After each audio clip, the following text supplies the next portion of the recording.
ಝಾನ್ಸಿ ತನ್ನ ಆಸ್ತಿನ ಕಾಪಾಡ್ಕೊಳ್ಳೋಕೆ ಮಾಡ್ಕೊಂಡಿರೋ ಮದ್ವೆ ಆದ್ರೂ ತಾತನ್ ಪ್ಲಾನ್ ಬೇರೆನೆ ಇದೆ.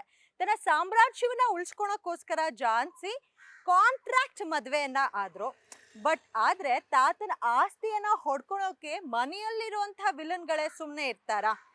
ಈ ವಿಲನ್ಗಳ ಮಧ್ಯೆ ಸಿಕ್ಕಾಕೊಂಡು ಒದ್ದಾಡ್ತಾ ಇರೋ ಒಬ್ರು ವ್ಯಕ್ತಿ ನಮಗ್ ಸಿಕ್ಕಿದ್ರು. ಅದೇ ಪಾಪದ ಪತಿರಾಯ. ಬನ್ನಿ ಸರ್ ಒಂಚೂರು ಮಾತಾಡಿ ಅಂತ ಹೇಳಿದಾಗ ಅವ್ರ ಕಷ್ಟನ ಅವ್ರು ಹೆಂಗ್ ತೋಡ್ಕೊಂಡ್ರು ಗೊತ್ತಾ? ನೀವೇ ನೋಡಿ.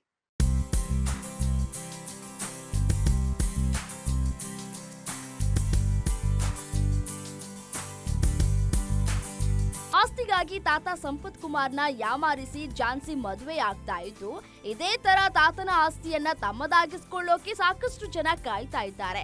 ಅದರಲ್ಲಿ ತಾತ ಸಂಪತ್ ಕುಮಾರ್ ಮಗಳು ಕೂಡ ಟಾಪ್ ನಲ್ಲಿದ್ದಾರೆ. ಅವರು ಹೇಳಿದಂತೆ ಕೇಳೋ ಕ್ಯಾರೆಕ್ಟರ್ ಅವರ ಪತಿ. ಝಾನ್ಸಿಗೆ ಮಾವ ಹೆಂಡತಿ ಬಗ್ಗೆ ಏನಾದ್ರೂ ಹೇಳಿ ಅಂದ್ರೆ, ಹೆಂಡತಿ ಬಗ್ಗೆ ಏನು ಹೇಳೋದು? ಏನು ಹೇಳೋಕ್ಕಾಗಲ್ಲ. ಅವಳು ಹೇಳಿದ್ರೆ ಒಪ್ಕೊಂಡು ನಡಿಬೇಕು ಅಷ್ಟೇ. ಇದರಲ್ಲಿ ನಂದು ಪಾತ್ರ ಹೆಂಗೆ ಅಂದ್ರೆ ಒಂಥರ ಅಮ್ಮ ಅವ್ರ ಗಂಡ ಅಂತ ಆ ಥರ. ಅವಳು ಏನು ಹೇಳ್ತಾರೆ, ಬಾಸ್ ಇಸ್ ರೈಟ್ ಅನ್ನೋ ಥರ. She is my boss, she is right ಅಷ್ಟೇ. ಇವರನ್ನ ಮದುವೆಯಾಗೋಕೆ ಹೇಗ್ ಒಪ್ಕೊಂಡ್ರಿ? ಮದುವೆ ಆಗೋಕ್ಕೆ ಅಂದರೆ ಒಂದು 2-3 ರೀಸನ್ ಇರ್ಬೋದು. ಒಂದು ದುಡ್ಡು, ನನ್ನ ಲೈಫ್ ಒಂದು ಸೆಟ್ಲ್ ಆಗುತ್ತೆ ಅನ್ನೋ ಒಂದು ಕಾರಣ ಇರ್ಬೋದು. ಬಟ್ ಅಷ್ಟು ಕೆಟ್ಟವ್ ನಾನಲ್ಲ. ಬಟ್ ಅವಳ ಜೊತೆಗೆ ಚೆನ್ನಾಗೇ ಇರ್ತೀನಿ. ಬಟ್ ಅವಳದು ಇನ್ನೂ ದುರಾಸೆ ಭಯಂಕರವಾಗಿದೆ. 200 ಕೋಟಿ ತಗೊಂಡೇ ಬಂದ್ರೂ ಈಗ 50,000 ಕೋಟಿಗೆ ಆಸೆ ಪಡೋದು ಪಾತ್ರ ಅವಳದ್ದು. ಸೊ ನಾನು ಹೆಂಗೆ ಅಂದರೆ, ಅವಳು ತಪ್ಪು ಮಾಡಿದ್ರು ಅವಳ ಜೊತೆಯಲ್ಲಿ ಇದ್ದು ನಾನು ತಪ್ಪು ಮಾಡದೇ ಇದ್ದರು ಒಂದು ಸೈಲೆಂಟ್ ಪಾರ್ಟ್ನರ್ ಆಫ್ ದ ನನ್ನ ಹೆಂಡತಿ ಇದರಲ್ಲಿ.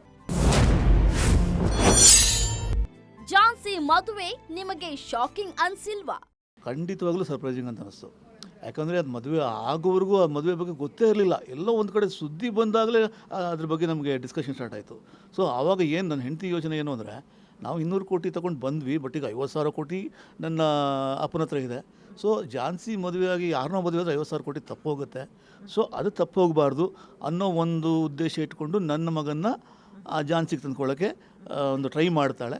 ಅದರಲ್ಲಿ ಏನು ಅಂದರೆ, ಝಾನ್ಸಿನ ಒಂದು ಪ್ರೀತಿಯಿಂದ ಸೊಸೆ ಮಾಡ್ಕೊಬೇಕು ಅನ್ನೋ ಆಸೆಗಿಂತ ದುಡ್ಡುಗೋಸ್ಕರ ಸೊಸೆ ಮಾಡ್ಕೊಬೇಕು ಅನ್ನೋ ಆಸೆ ನನ್ನ ಹೆಂಡತಿದಾಗಿರುತ್ತೆ. ಜೊತೆ ನಾನು ಒಂಚೂರು ಜೊತೆಲಿ ಸ್ವಲ್ಪ ಕೋರಸ್ ಆಗಿ ಹೆಂಡತಿ ಜೊತೆ ಇರ್ತೀನಿ. ಝಾನ್ಸಿನ ನಿಮ್ಮ ಮಗ ಮದುವೆಯಾಗಿದ್ರೆ ಏನ್ ಕಥೆ? ಇದು ಏನು ಅಂದರೆ, ನಾನು ಒಬ್ಬನೇ ಅನುಭವಿಸೋದು ಯಾಕೆ ನನ್ನ ಮಗನ ಅನುಭವಿಸ್ಲಿ ಅಂತ ಅನ್ನೋ ಒಂದು ಇದು. ಹೆಂಗೂ ನಾನಂತೂ ಅನುಭವಿಸಿದ್ದೀನಿ, ಮಗನ ಅವಳ ಜೊತೆ ಸೇರ್ಕೊಂಡು ಅನುಭವಿಸ್ಲಿ ಅನ್ನೋ ಒಂದು ಇದು. ಮಾವ ಸಂಪತ್ ಝಾನ್ಸಿನ ತುಂಬಾ ಮುದ್ದು ಮಾಡ್ತಾರಲ್ವಾ? ಅಫ್ಕೋರ್ಸ್ ಮಾವ ತುಂಬ ಒಂಥರ ತುಂಬುದು ಕೊಡೋ ಅಂತಾರಲ್ಲ, ಆ ಥರದ ಒಂದು ಎಕ್ಸ್ಪೀರಿಯನ್ಸ್ ಪರ್ಸನ್. ಒಂದು 50,000 ಕೋಟಿ ಸಂಪಾದನೆ ಮಾಡಬೇಕು ಅಂದರೆ ಅವರು ಅಷ್ಟು ತಿಳುವಳಿಕೆ ಇರಬೇಕು. ಎಲ್ಲ ರೀತಿಯಲ್ಲೂ ಅವರು ಎಲ್ಲ ಸಿಚುವೇಶನ್ನು ಬ್ಯಾಲೆನ್ಸ್ ಮಾಡ್ಕೊಂಡು ಹೋಗುವಂಥ ಕೆಪಾಸಿಟಿ ಅವ್ರಿಗೆ ಇರಬೇಕು. ಸೊ ಅವರಿಗೆ ಅಫ್ಕೋರ್ಸ್ ಯಾರಿಗಾಗಲಿ ಮಕ್ಕಳು ಅಂದಮೇಲೆ, ಮಗಳು ಅಂದಮೇಲೆ ಮುದ್ದಿರುತ್ತೆ, ಮೊಮ್ಮಗಳು ಅಂದಮೇಲೆ ಇನ್ನೂ ಜಾಸ್ತಿ ಇದ್ದಿರುತ್ತೆ. ಅದು ತಪ್ಪು ಅಂತ ಹೇಳೋಕ್ಕಾಗಲ್ಲ. ಅಕಸ್ಮಾತ್ ನಾನು ಆ ಸ್ಥಾನದಲ್ಲಿದ್ದರೂ ಒಂದು ಮೊಮ್ಮಗು ಅಂತ ಬಂದಾಗ ವಿಪರೀತವಾಗಿ ಮುದ್ದು ಮಾಡೋದೊಂದು ಸಹಜ. ಅದು ಏನಾಗುತ್ತೆ ಅಂದರೆ, ಒಂದು ಹಂತದಲ್ಲಿ ಅವ್ರು ತಿಳುವಳಿಕೆ ಬಂದಾಗ ಅವ್ರು ಕರೆಕ್ಟ್ ಆಗ್ತಾರೆ ಅನ್ನೋದೊಂದು ಇರುತ್ತೆ. ಬಟ್ ಅಲ್ಲಿವರೆಗೂ ಮುದ್ದು ಮಾಡೋದು ಪ್ರತಿಯೊಬ್ಬರು ಮಾಡ್ತಾರೆ ಅಂತ ನನ್ನ ಒಂದು ಅಭಿಪ್ರಾಯ.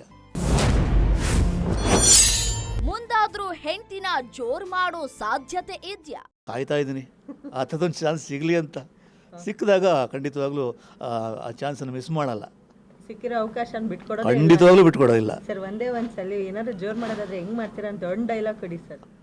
ಜೋರು ಮಾಡೋದೇನಿಲ್ಲ, ಫಸ್ಟ್ ಸೈಲೆಂಟು, ಅದು ಲುಕ್ಕೆಲ್ಲ ಇರುತ್ತೆ. ರಪ್ಪ ಅಂತ ಒಂದು ಕೆನೆ ಬಿಟ್ಬಿಡ್ತೀನಿ. ಬಿಟ್ಟಾಗ ಶಾಕ್ ಆಗಬೇಕು, ಈ ಥರ ಇಷ್ಟು ದಿವಸ ಸೈಲೆಂಟಾಗಿದ್ದವನು ಈಗ ಈ ಥರ ರೆಬೆಲ್ ಆದ ಅಂತ ಅಷ್ಟೇ. ಅದ ನಂತರ ಆಮೇಲೆ ನೋಡೋಣ. ಅದೆಲ್ಲ ಯಾವ್ಯಾವ ಫ್ಲ್ಯಾಶ್ ಬ್ಯಾಕ್ ಡೈಲಾಗ್ ಬರುತ್ತಾ ಎಲ್ಲ ಫೋರ್ಸ್ಫುಲ್ಲಾಗಿ ಹೇಳ್ತಾ ಇರೋದೇ.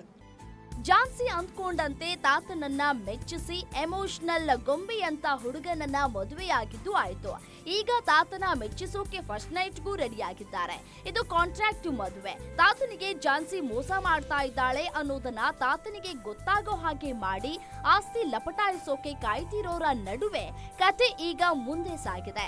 ಆದ್ರೆ ಈ ಫಸ್ಟ್ ನೈಟ್ ಸೀನ್ಗೆ ನಾವು ಕೊಟ್ಟ ಸರ್ಪ್ರೈಸ್ ಎಂಟ್ರಿ ನಿಮಗೆ ಮಜಾ ಕೊಟ್ಟಿದೆ ಅಂದ್ಕೊಳ್ತೀವಿ.